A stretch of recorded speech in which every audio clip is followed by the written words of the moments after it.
Hi అండి, అందరికీ నమస్కారం. Welcome to my channel. నా వీడియోస్ కనుక నచ్చినట్లయితే లైక్ చేసి షేర్ చేయండి. మరెన్నో మంచి రెసిపీస్ కోసం జ్యోతిశ్రీ 4 ఛానల్ని సబ్స్క్రైబ్ చేసుకోండి. ఇవాళ మన ఛానల్లో పల్లీ చిక్కీ తయారు చేసి చూపిస్తాను. మరి ఇంకెందుకు ఆలస్యం, ప్రాసెస్ స్టార్ట్ చేద్దాం. స్టవ్ వెలిగించుకొని కడాయి పెట్టుకొని వేరుశనగ పప్పు వేసుకొని వేయించుకోవాలి. మీడియం ఫ్లేమ్ పెట్టుకొని వేయించుకోవాలి. పల్లీలని మీడియం ఫ్లేమ్ పెట్టుకొని దగ్గరుండి వేయించుకోవాలి, లేకపోతే మాడిపోతాయి. వేరుశనగ పప్పు వేగిపోయినాయి. స్టవ్ ఆఫ్ చేసుకొని ప్లేట్లో వేసేసుకొని వేరుశనగ పప్పు చల్లారిపోయినాక పొట్టును తీసేసుకోవాలి. నెక్స్ట్ స్టవ్ వెలిగించుకొని కడాయి పెట్టుకొని బెల్లం వేసుకోవాలి. మనం ఏ కప్పుతో వేరుశనగ పప్పు తీసుకున్నామో అదే క్వాంటిటీతో బెల్లం వేసుకోవాలి. కొంచెం వాటర్ వేసుకోవాలి.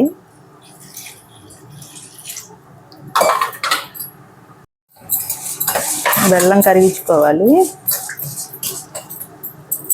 బెల్లం ఇలా పూర్తిగా కరిగిపోయినాక బెల్లం సిరప్ని వడకట్టుకోవాలి. నెక్స్ట్ స్టవ్ వెలిగించుకొని అదే కడాయి పెట్టుకోవాలి. వడకట్టుకున్న బెల్లం సిరప్ని వేసుకోవాలి. నెక్స్ట్ కొంచెం యాలకుల పొడి వేసుకుందాం. పల్లి పాకానికి ముదురు తీగ పాకం రావాలి. వాటర్లో పాకాన్ని వేసుకొని చెక్ చేసుకోవాలి. ఇలా దగ్గరికి వస్తే పాకం వచ్చేసినట్టేను. పల్లీలు వేసుకొని మిక్స్ చేసుకుందాం.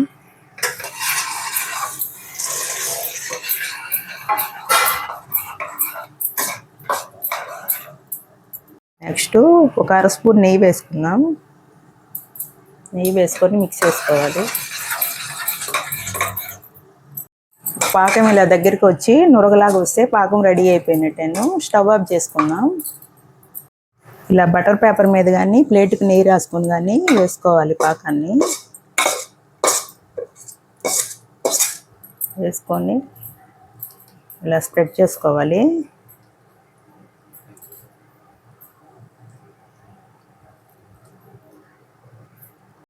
పాకం ఆరక ముందే మనం నైఫ్తో మార్కింగ్ పెట్టుకుంటే ఆరిపోయినాక ఈజీగా వచ్చేస్తుంది.